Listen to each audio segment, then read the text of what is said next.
Welcome everyone to today's Higher Ed 120 webinar sponsored by Circle. Today we are talking about why Alumni Relations starts day one of your first year. I will be your moderator and host today. My name is Sarah Jackson. We are broadcasting live from the Xavier University Center for Innovation in Cincinnati, Ohio, and I am so excited and so pleased to have our expert guest, Anita Brothers. She's broadcasting live from the University of Dayton. Hi, Anita. Welcome to the show today. Thanks, Sarah. I'm excited to be here. Well, before we get started, we want to make sure that all of our webinar attendees have an amazing time with us. So we just like to go over a few housekeeping items. The first one is we want to make sure that if you have a question today, we really want this to be interactive. So you will see a chat box on your screen. If you have a question at any time, feel free to type your question in. We will try to answer it live. If we can't answer it live, we will certainly get back to you offline. You are definitely going to watch this and you are going to say, I wish my whole team was here.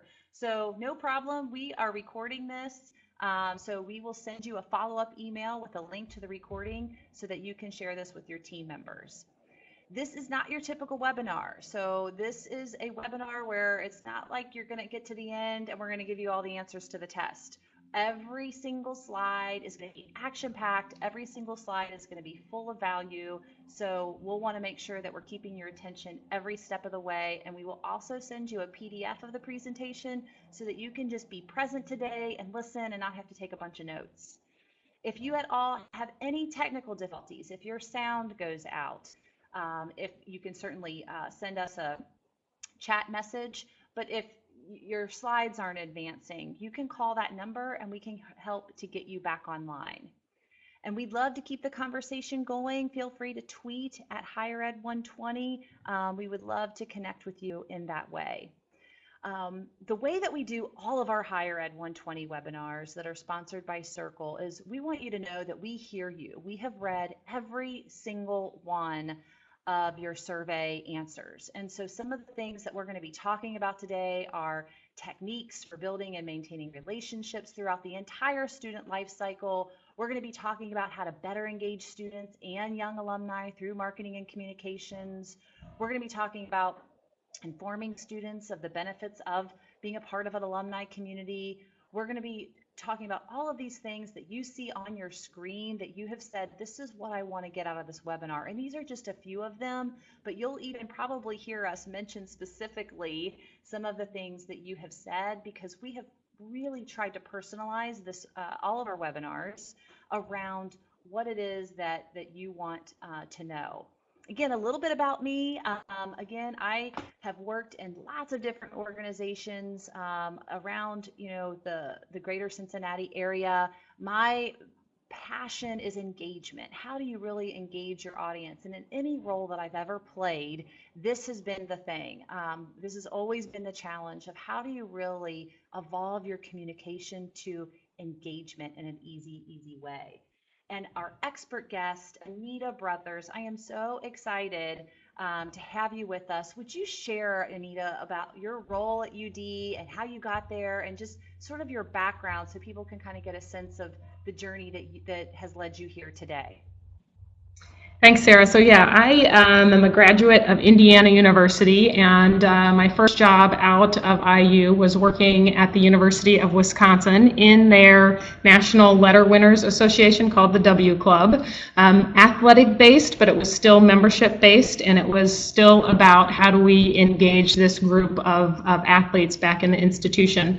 After working there, I moved to Dayton, Ohio, and started working at the University of Dayton first in special events. And for the last 13 years, I've been working in alumni relations. So I have 24 years of history with higher education, 13 of that being alumni relations. My current title is Director of Alumni Relations and Engagement, and really happy to share some of the things that UD is working on today, some of the things that I'm sure you may raise an eyebrow to and be like, that's a little curious, but looking forward to it. Well, we can't tell you how much we've enjoyed working with you, and I think it's basically our the fact that we're so aligned and how UD thinks. That's why I was so glad to get you here on our show, and like all of our experts. It feels like there is this conversation going on among some of the greatest innovators in higher ed. You would be among them. That it's almost like a cold glass of water to the face. So this is why if anybody follows our webinar series, this webinar is part of our summer series called Cold Glass of Water to the Face. So this webinar is going to say things in a very genuine and authentic way. It's kind of like what you might be feeling, but nobody wants to say. And Anita, I can't wait to jump into this with you, and I'm just so grateful that you decided, to be a part of this series. So today, let's talk about the problem that we're going to tackle and what kind of conversation we're going to have. Right, so today we're going to talk about why it's important to realize and have the mindset that alumni relations starts really the first day of a student's career. And actually, we are kind of even getting into the position of it starts really during the recruitment process. So our alums and our students, we kind of put them in one bucket, and we really think about their life stage. We try not to say students versus alums. It's really about where they are in that life stage and how can we provide value through that whole life stage continuum, which seems daunting, from an 18-year-old to 17, 18-year-old to a 80, 90-year-old, but that's what we're trying to do. And we are really focusing on how can we engage them when they're in our own backyard. So while they are students here, hopefully for about 4 years, they're students for about 4 years, not more than that, but we hope that we can engage them while they're right here on campus. I think back to when I began in alumni relations, and I attended a case conference in which I walked away thinking alumni relations is all about the students, and I still think that that's true today. And so that's what we try to do at UD.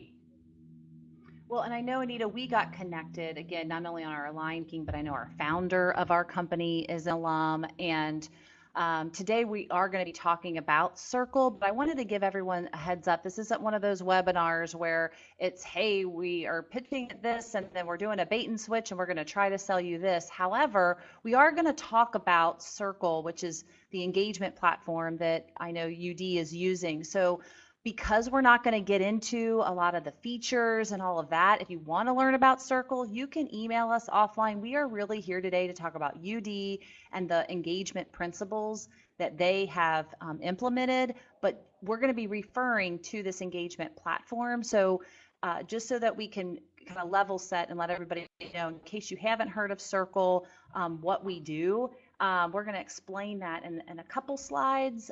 Again, if you want more information, you can certainly reach out to us, but I really want to get to, back to Anita and what UD is doing. But for the purpose of today, what Circle tackles is, unlike Amazon and Netflix and Spotify, all these really big companies that have these data scientists, a lot of organizations, they don't have the resources or skills to effectively implement personalization to fuel engagement and retention. So what Circle does, and our story comes from our founder who his kids were attend public school district here in the Cincinnati area. And the story goes like this. He would be out in the community. He sat on the school board. And Anita would be like, he would see you at Kroger and he would say, Anita, why didn't you attend that event last night? And Anita would say, what event? And he would say, you would have loved it. It had to deal with fundraising and development and all the things that you love. And he would constantly get parents and people in the community that would not know what was going on in his kid's school. So him being a technology entrepreneur thought, how is this such a problem with all of the communication channels? We put it on Facebook, we put it on Twitter, we put it in the newsletter. How do they not know what is going on? So he's tried to solve the problem by building a platform called Circle that got the right information to the right parent or the right community member at the right time based on their interest. So in a nutshell, Circle utilizes user behavior to power personalization for any size. And we're going to get into this and show how UD has used some of this. But just for reference for the rest of the webinar, we are an engagement platform that really saves you the work of putting together newsletter and personalization. So, all right, Anita, so we're going to talk about alumni relations starting on day one. I know UD has a very specific culture when it comes to your philosophy on students and alumni. I know Tarek has discussed this. Can you talk a little bit just so that everyone has an awareness of what is UD's culture? Because I know it really, this is one of those cold glass of water to the face moments. It really starts with the fundamental philosophy of that organization. Would you talk about that before we start getting into some of the best practices that you guys use? Yeah, so UD and well, at UD we talk about the word community, and community is the most overused word at UD, but it is really who we are. It's our DNA, it's our fabric. Once a flyer, always a flyer. That community concept of students to alums, we're all in the same community. And the philosophy is really to educate the whole person. And since we educate that way, we really are starting to talk about, engaging someone in the recruitment process. Their experiences as a student for 4 years really shapes the work that we do. We want to foster these lifelong relationships, and even if they live halfway around the world. So Circle is helping us make those relationships stronger and more personal by helping us identify the passions of our constituents, and then we are able to target our programming and services and benefits that we provide that are specific to our constituents and give them opportunities for specific programs or even opportunities to make a gift back to UD. All right, fantastic. So I know that, with your experience in alumni relations, and this is something that I know our attendees are really hungry for. Like, what are some real best practices that we can really jump in, start to use, or what is even, taking on that philosophy that you just talked about, how can we implement that? We've come up today, I know, with 5 flight patterns, because I know you guys are the flyers that you use that I want to jump into. So let's talk about, before we jump into this, and I know Anita, I don't know if you can see some of the comments from our attendees. They're saying your volume is a little loud, so I don't know if we want to turn that down just a little bit as we try to level set some of the sound, and we'll see if that works. So attendees, if you can't hear me, or if Anita still is too loud, just chat that in the chat box. We want to make sure that the sound is like the voice of angels, right, Anita? Yeah, normally I don't. I'm not accused of being too loud, so that's good. I know we're backwards. I feel like I'm always being like too loud. So what is going on here? We flip-flopped. But talk a little bit about these patterns before we jump in. So in thinking about flight patterns, I think first of all, one thing that I just wanted to point out is they change. They get canceled. They get reworked. You get rerouted to a different location. So just to recognize that this is a work in process and it keeps changing, and we are trying to use technology in the best way that we can to help us. Because our end goal or our end destination is really to have a group of alums that are engaged, and to increase that alumni engagement so that we can increase our alumni giving. In a recent blog from Alumni Access, I was reading about, they listed the top 3 benefits of alumni relations, and the first was digital targeted communication. We are so used to Netflix and Amazon, and we get pushed information all the time, so that is certainly a need in our area. Secondly, the involvement with reunion and clubs, we call them communities at UD, but those connections. And then also the third was career services and networking. Our benefits and services have to provide value to our constituents. They have to be unique. They have to be something that they can't get anywhere else, and they have to be easy and convenient to use. So that's where we'll focus the flight plan today. All right, fantastic. Well, let's hop into the first one. And I think, Anita, if you see again some of the audience feedback, they're still saying you're a little too loud. So does she just turn down her volume on her laptop? How does that work on her end? Yeah, if you've got your volume on your laptop, if you want to turn that down a couple notches, and we'll keep trying it. Just like flight patterns change, so does sound waves. So, all right, so let's hop into this first one. It's all about engagement. I love this. What if you knew the interest of every student from the day they stepped on campus and continued to learn about their interest post-graduation? So let's talk about this first one. Okay, so I'm going to try to even talk a little softer so it's not so annoyingly loud.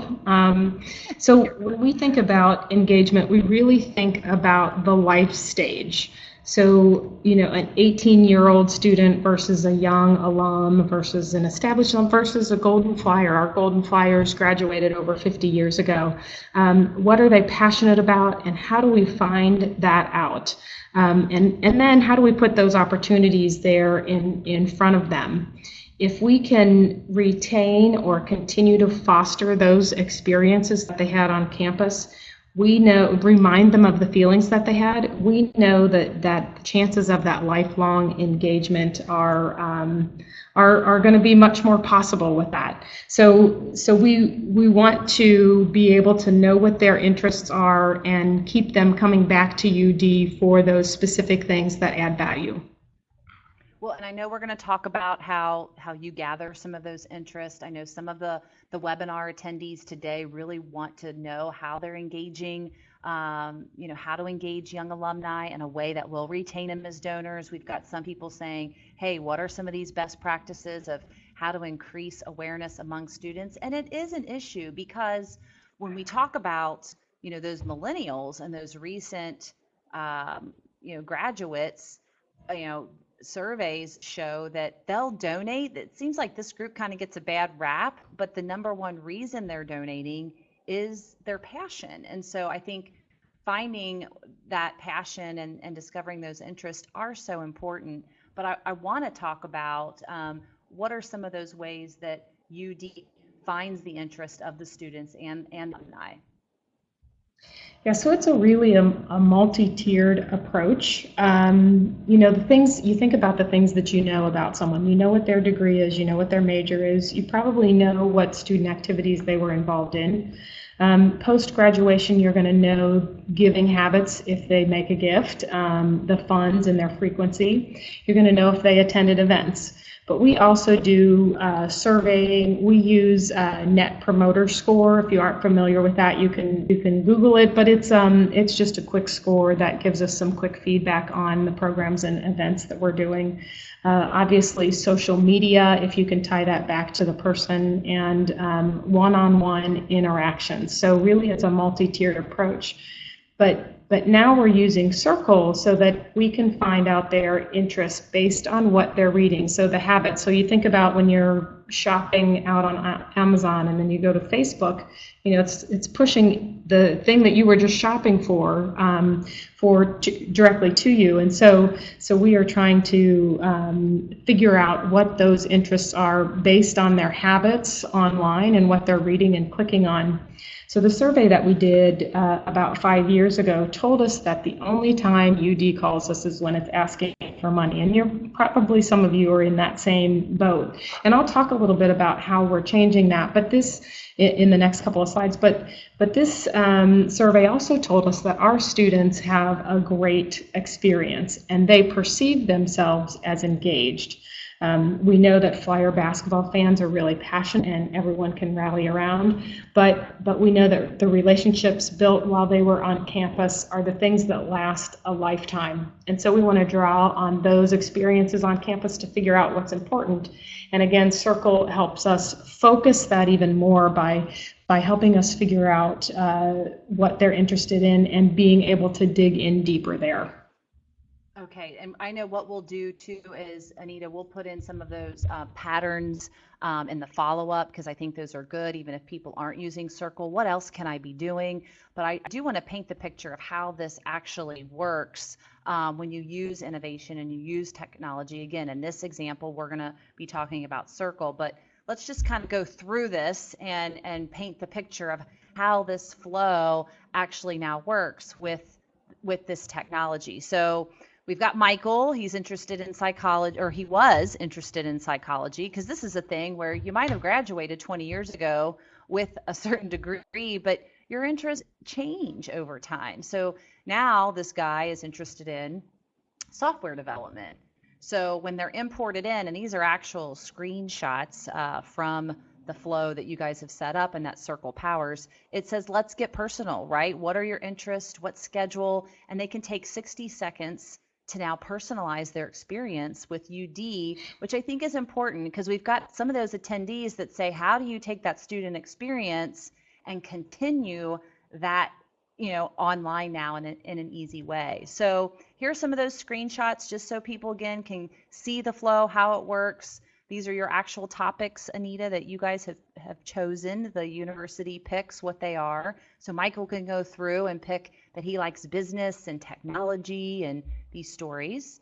And then he gets to pick his schedule. Again, UD picks the default, but he can say, no, I want it weekly. And I'm an early morning guy and I want it at 7 a.m. I don't want it at 11. So your alums are telling you when they want it. So no more Googling when's the best time to send out an e-newsletter.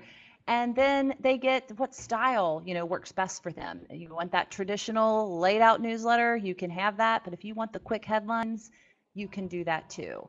So again, I love how that flow is set up and it's all in your brand. And have you received feedback on that, Anita? We've heard some comments back from alumni that range from all ages. One of the first comments that we received back was from someone who's in his 70s, and a couple of things. He's engaged already, has had multiple conversations with those in our office, but he, was just kind of flabbergasted at the amount of things that UD had going on and the amount of then content that we had that was specific to his interests. So he was really excited about the platform. And then from younger alums, we have heard, this is great, it's easy to use, it comes when I want it to come, and it's based on things that I'm interested in. So we're continually getting really good feedback about it. Well, and I know we're going to be talking about this, having this conversation about UD making that decision of and having the self-awareness. Again, when you guys did your survey, that was like a cold glass of water to the face saying, hey, every time you call me, it's for money. I know we've talked to another university and they did an audit about what was the ratio between the number of ask and other information, and it was like a 20-to-1 ratio. 20 times we're asking for money, one time it's something else. So would you encourage universities to try to become aware of that ratio? Yeah, I think any information that you can gather and learn and data that you can have that will help you make better decisions is certainly worth investigating. Well, so this is where I think, again, we have this conversation about looking at this holistically. So I know some higher ed institutions might be siloed. I think UD, you guys work really closely together with alumni relations development and marketing and communications, and I want to talk about that, a little later. But the reason why this is important, I love throwing this slide up, is this is how much information your alumni are getting every minute. So people are just drowning in content, and they are frustrated that the information that they're getting from the university is not relevant. So I want to talk a little bit now that you've got this Michael, and so if he's getting those 20 fundraising messages, he could be disengaged. But what if he could get, and this is actually screenshots from UD's content.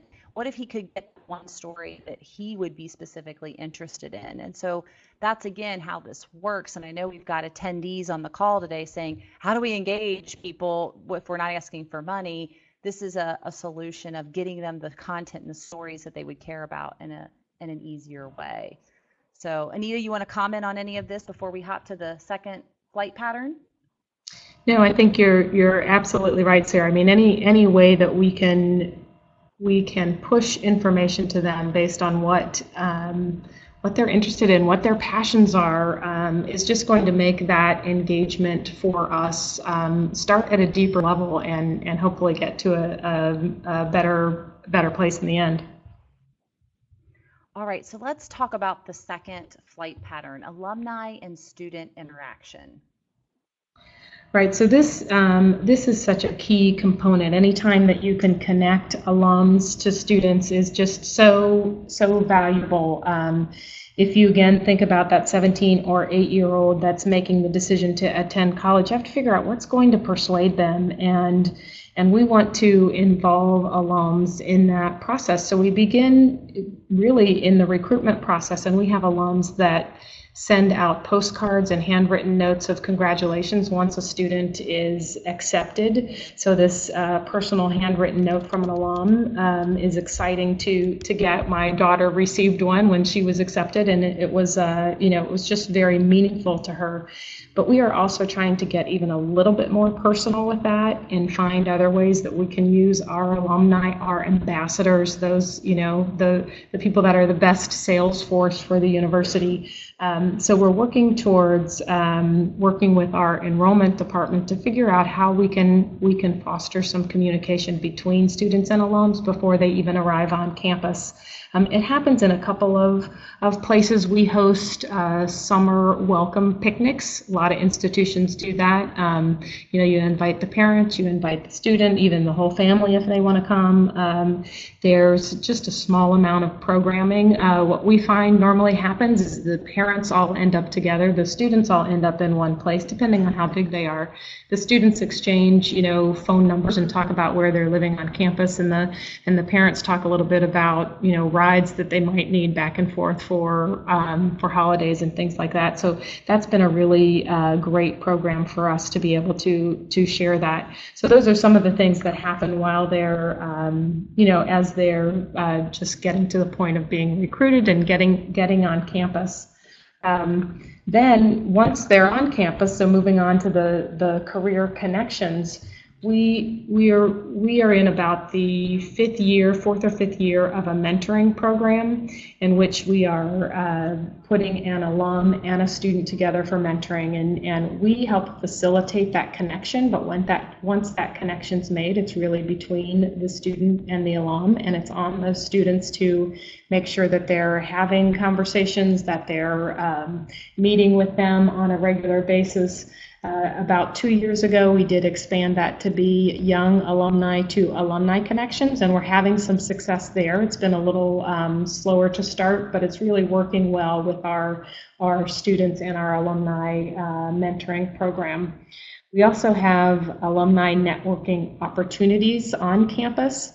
So we bring our volunteers, the best volunteers, back to campus for a weekend, and we spend about 2 hours of time with students in true networking opportunities. They start at big round tables, then we go to more of the speed networking style. But we have found, we're only in our second year of doing that, but have found some really good connections, and our alums are connecting with students. And then, we kind of step out of that, and it happens organically and naturally. Our career services office has partnered with us. We are really, speaking to what Sarah was talking about, silos, not only are we not siloed departmentally, but have some really good relationships across campus, and know that I know lots of institutions have different habits, but this, I have in my time here at UD, I have seen this change from we were more siloed, more individual, but right now we're at a really good spot that I'm proud to say we're there, and it feels really good. So we partner with Career Services, and we're trying to figure out, as all institutions are, how do we connect our alums to students for the purposes of internships and jobs, and how can we facilitate those conversations? How can we make those connections happen in an easier way? Because, face it, college is expensive, and the costs of higher education just keep rising, and the end result is to get a job, and we want to help them find that meaningful work and make a difference. And so how can we get those connections with students happening early on?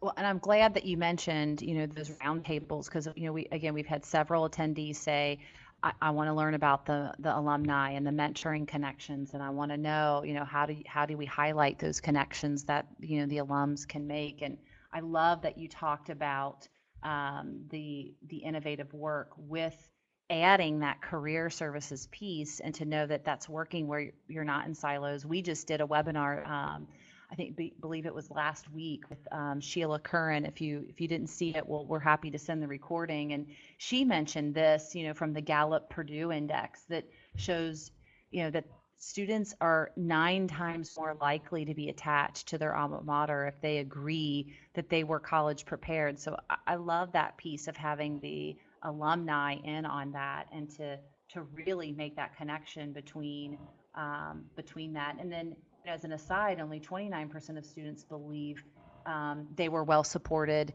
in their career aspirations by their colleges. So that there's a huge opportunity there to make those connections. And I think UD is so innovative in really closing the loop between all those different departments. So let's hop to the third flight pattern. I love this, helping them leave the nest. I mean, my goodness, with the average alum graduating now with $35,000 worth of college debt. Talk about this. Again, I know, some of our attendees said, hey, can we talk about ways to get those young alum engaged sooner? So let's talk about that a little bit. Yeah, so again, it really goes back to the day that they step on campus. So one of the things that we're doing this year is we have an I Love UD campaign that we've had for about 5 years, but our last campaign we decided to collect advice for the class of 2020. So when this class moves in, they're going to move in on Saturday, they will have a message on their door, hanging off the doorknob, that is a piece of advice coming from an alum, and they're different. So there's, if you go down the hallway and you read these, they're going to be different. And we collected these. So we are trying to put the Alumni Association name out there early. We find that a lot of students are pretty tentative about, certainly by their senior year, they think about alumni, but it's almost like it's a scary word, and it's, shouldn't be mentioned. But we're really trying to dispel some of that myth and say, really, you're going to have this same community. You had a student community, you're going to have this continual UD community, and there are resources out there.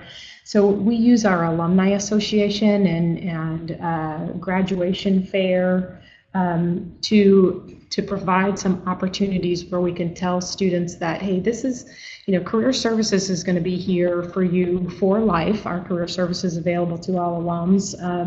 And so you have that as a resource. You can connect back with us. You can connect with alums in your community, depending on where you live. You can be a mentor. You could be a mentee if you're a young alum. So we really try to provide some informational sessions about their life after college. We do that to key student groups. There's an event that we do that's called the Last Supper. We are a Catholic institution, so it's geared towards students. Very nice. And they, again, we just take the opportunity to say, hey, we are here, and when you find yourself in need or need something, think back, reach back to us, and we'll see if we can help you out. After that's coming through. Oh, go ahead. No, I was going to move into after they graduate. So go ahead. So go ahead. Well, I was just saying that I know a lot of UD alums that have said that once you're in the family, you're always in the family, and it is a very family feeling community type of culture. So I love that you have found ways to bring that out and to enhance that so that that immediate perception, in that student's mind begins to change if they are scared of, the word we must not mention. Right. So I like that. Yeah. But go on.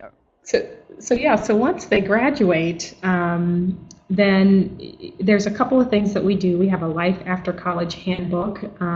It has some real targeted information based on, how do you buy a car? How do you fill out your tax forms? Things like that. We are working on some online resources for financial education. And again, they are receiving this financial education as a student.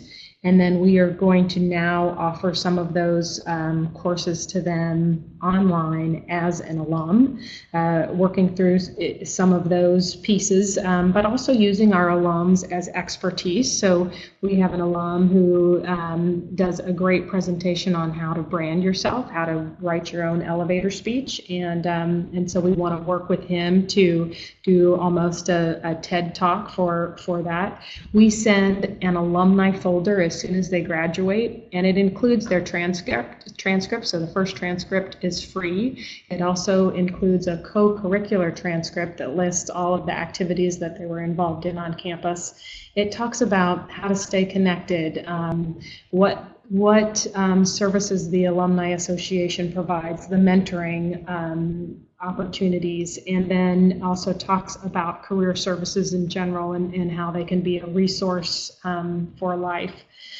We also welcome students, new graduates, into their alumni community. So we have 34 alumni communities across the United States, and each of those communities are working towards finding a way to welcome them into their area. We will probably do this around a basketball game because we know that that is such a powerful tool for us. It's a great easy way for someone to get involved and get connected with people. And then we also have a one-year reunion. So we begin talking to them pretty early about this reunion and coming back to join us in June. Most importantly, we don't want that first contact to be about a solicitation. So we back to our survey where we learned the only time you're contacting alums was to ask for money. We are really focused on making sure that the first time that we contact them, the conversation is more about, did you land on your feet? Have you found a job? Can we connect you with any alums in your area? Rather than asking for a donation. And this is normally the part where people start looking at us a little bit crazy and say, wait, we are not soliciting our alums in the first 4 years after graduation. And in the business, we are certainly getting some odd looks about that's kind of a risky thing to do, and we are in the middle of this. This is only the second year that we haven't solicited, so I don't have any real numbers to tell you. I can tell you that young alums are still giving in the first and two years out. We have some people that have made gifts to UD, even though we didn't ask them to. So some of that is still happening, but we really need to keep them engaged. Since we aren't talking to them about making a donation, we have to figure out what is this engagement plan and what are those touch points. So like I said, we talked about an alumni folder, the mentoring program, and some of these things are digital. Circle is certainly a way for us to do this and to be very targeted towards their interest. We provide printed pieces, and we have some peer-to-peer conversations that are happening as well. So instead of us, asking about that donation, we're saying, did you land on your feet? And what can we do to help you? Really want that messaging to be about things that they are passionate about and things that they're interested in, so that if we can engage them early, the chances of engaging them for a longer period of time are much higher. And we just got a question coming in. Anita, would you, again, you don't have to answer this, or I'm not sure. I think higher ed shares a lot, but would you be willing to give excerpts or share that handbook so that people could kind of see what you are sending out, to our webinars that are attending today? Yeah, you mean the Life After College handbook? So that Yes. handbook is through. I can tell you right now, we work through CAP and Compass for that.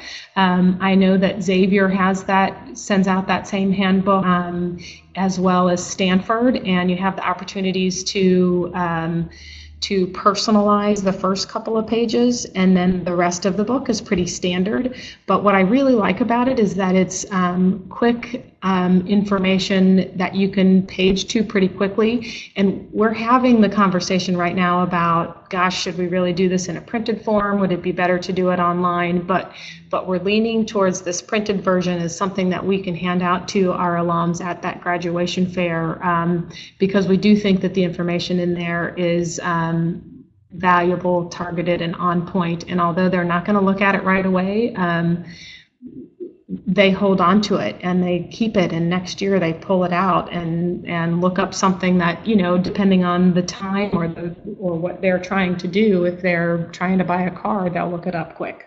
So the Okay. company's called CAP and Compass. All right, and we will include a link to that again in the follow-up email. And I know we've got about 20 minutes left. I do want to be mindful of our time. We have a few more things to get through, and I want to move on to the fourth flight pattern, where we're going to talk about really scaling all of these best practices that you've tried. Now, really, how are you guys scaling, your operations? Let's talk a little bit about that, and we could talk more about the technology side of things. Right. So Sarah, that's a great question, because when you have 112,000 alumni that live across the world, how do you really get to that personal feeling so that it's personal to them? So we've looked back at our survey to find out what our constituents find is important, and obviously connections and community, that's important. But what Circle is allowing us to do to say, hey, most of your people are interested in athletics. Most of your constituents are interested in personal interest stories. So put more content out there that relates to those types of things so that we can have some more interaction. But it's also allowing us to do that back by individual. So at some point we will be able to look in our own database and say these people are interested in they're interested in entrepreneurship, or they're interested in sales, and then we can start having conversations with them if we're at a point of some one-on-one conversations or looking for volunteers. It's a great way to help us focus on that as well. Like our example of the psychology major that is now a software developer. Some of those things, we would have continued to talk to them as a psychology major. So it's great for us to know now that they have an interest in software development, and we know that through their habits in Circle. Well, and again, I think are also working with you guys, get all that data integrated back. You use Razor's Edge, right? We do, yep, through Razor's Edge. Yeah. So I think, again, we've painted this picture, of our Michael guy where, we know this, and working with, not only UD, but lots of other colleges, you might only have a little bit of information, but if we could find out what their interests are today and feed that back in, and this goes back again to some of that survey feedback that we received at the beginning of the webinar. People really want, how do I manage this? Like you said, if you have 112,000 alums, how do you do that in a way and scale that? And I know that's what our focus, has been. I want to go to the fifth flight pattern now, of really talking about how do you customize, the flight plan. I love that with the Dayton Flyers. So, and we're going to share, I think, a video. Are we going to do that on this webinar, or we're going to do it in the follow-up? Okay, so in follow-up email, you guys are going to get this awesome video. Anita, can you talk a little bit about your UD Customize Your Flight Plan video that you guys did? Right, so to help us launch this online newsletter powered by Circle, we had a quick video, and it's a it's pretty short and to the point, but really talks about shows you how you can customize based on your interests. Some of the slides that we showed you before, based on when you want it you want it every Wednesday at 7 a.m. and how you want it to look. Do you want just headlines? Do you want a little bit more than headlines? So we created this video. You can see it on our website too.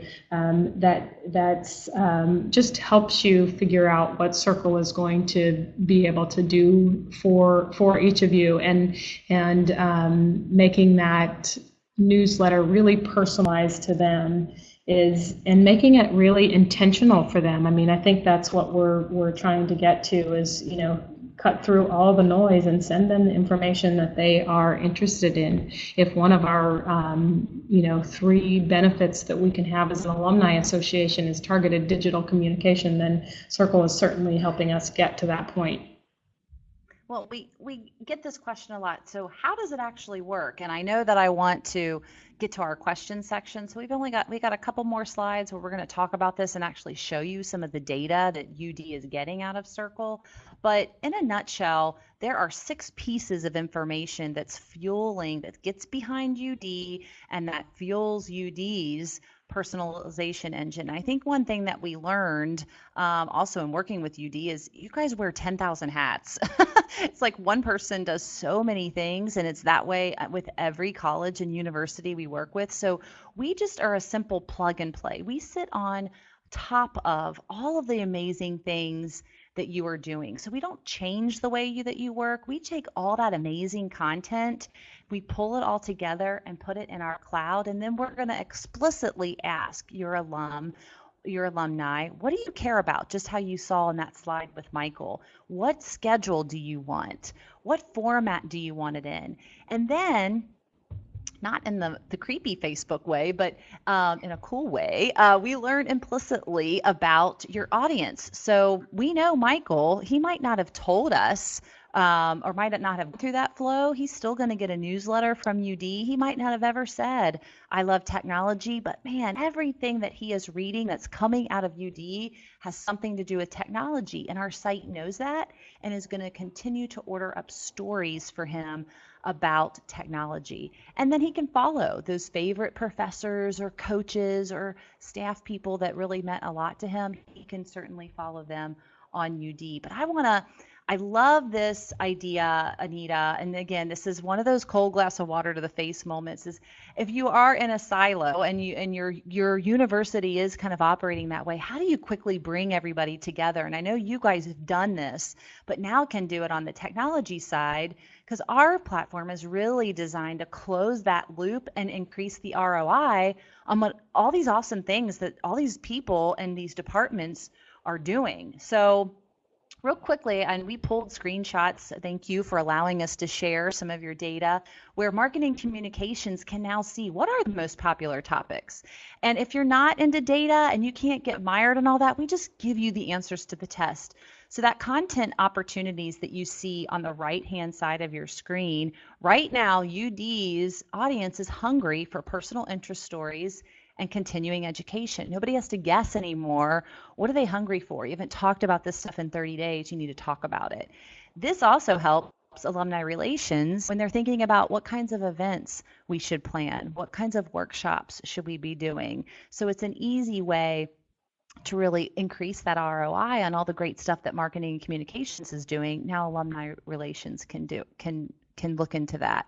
From an alumni relations and development perspective, you can see who is becoming more engaged, but more importantly, who is becoming less engaged and what are their interests? How do we re-engage these people? So everybody gets an engagement score and you can dive deeper into what are they reading and what are they doing.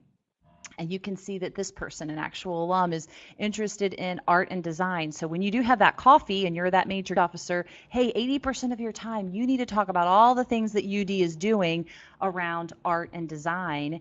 And then that amazing career services connection that you can now have this list that was first name, last name, email, that alumni list is transformed into this really rich asset database. And now career services can search who is everybody that's interested in technology. They're going to get Michael, and he might want to mentor or connect, to a student that is doing that. And by the way, I bet you now that you know this, Anita, but you have 1,700 people interested in technology right now at UD. So that's kind of cool. Right. It's great. It's great to have that kind of data. And to your point about groups working together, even for us to get to the point of implementing Circle, we worked really hard to make sure we had a team that was represented well as the communications that we sent out to our campus community saying, hey, this is coming, this is how we're going to move forward, because we have taken all of our online newsletters are now pushed through Circle for us. So we worked to get a team that included our marketing department, our obviously Alumni Relations and Advancement, but also included IT so that we could make sure that all of this was working on the right cylinder, and then most importantly probably communications. And our communications department is working with specific communicators in each school and the college to make sure that everyone knows what's the best way to get the information across, and how will it be viewed within Circle or in the online newsletter that they receive. Well, and I love our partnership that we have with you guys. I mean, I think learning how to really build these dashboards so that data can be actionable. I think sometimes you get into some of these platforms and it's like, I gotta have a degree in Google Analytics to figure this stuff out, right? We really want to make it easy and really save you time so that you can just get the answers to the test and get on your way with what it is that you're wanting to do. And I know that again, I have poured over that survey data of our attendees, and somebody said our events are failing. So if you now have those answers of, well, this is why, you can look at this data and see what kinds of events should we be doing. They should be based on the interest and the passions of your audience. Your event attendance, hopefully will go up. So, but I want to end here on this note, really talking about not having a gap. And I think that's why I'm so intrigued with UD of your philosophy on, it's not student and alum, you're just a flyer and you're a flyer forever. I love that your insights and the flight patterns on this, and I do want to open it up for questions. But Anita, if you had one thing people should get out of this webinar, your cold glass of water to the face that you throw out there before we open it up for questions, what would that be? I think you have to engage early and often, and it's got to be a multi-channeled approach, and then use any data that you have to drive those decisions, because we all have a limited amount of resources, human and time, and we need to figure out how to work smart. By us knowing what the interests are of most of our alums, knowing that it's athletics, student life, and personal interest stories, then that's where we can begin to focus and make sure that our programming is meeting those needs. All right, we are now going to open it up for questions. Again, we committed an hour, so we do have a few minutes. The way that our question and answer sessions work is it's kind of like when you were in the 3rd grade and you were scared to raise your hand because you thought you were going to ask that stupid question. So all of the questions are asked anonymously. If you type something into the question box, no one is going to see your question. We're not going to read your name out loud, but we are going to read your question out for the benefit of the entire audience. So you can ask that question that you might think is dumb, although no question is dumb. And we are, again, getting a few questions in. So Anita, we've got a question from someone that talks about, we struggle with getting current information such as emails and phone numbers. Do you have strategies for that, or can you talk about how do you get this current information on the alums? Yeah, so from that transition from student to alums, let me talk about that specific piece first, because we have had some major challenges with that. We have a database that lists their student email account, which is no longer active. So we are working with our registrar, and it is now required that on your graduation application, you must submit a non-U Dayton email address, and then the registrar is sharing that information with us. We're also sharing it with Career Services. Career Services does their first destination survey, so any information and updates that they are receiving through that first destination survey, they're sharing with us. So we're really trying to close that gap, or those number of students to alums that we lose. And then from a broader alumni base, we do lots of NCOA address updates. Our records team is just really good about getting those updates. And then, obviously the every time you send something out, have them update their information, but also making that easy for them to do. So, on our website, it's still a challenge to say, how do I just change my address? I need to update that. So we're working on trying to make some of those things easier, because we recognize it's got to be easy for people to have the access and to do it quickly. All right, fantastic. Okay, we're getting another question in that, what if we struggle to produce content? What is another touch point that we can make? So, Anita, I think we maybe both can talk about this. I know particularly with Circle, we have lots of organizations that use our platform that you can pull in external content. Are you guys pulling in any external feeds into your Circle, or are you producing enough, or how's that working on your end? Yeah, so right now we are producing enough content, but believe me, that was one of our first questions. Do we have enough content to make this go? So one of the decisions that we made is that people cannot choose to get their e-newsletter on a daily basis, because we felt like we just didn't have enough to update it on a daily basis. So the most and the frequency standpoint that they can get is weekly.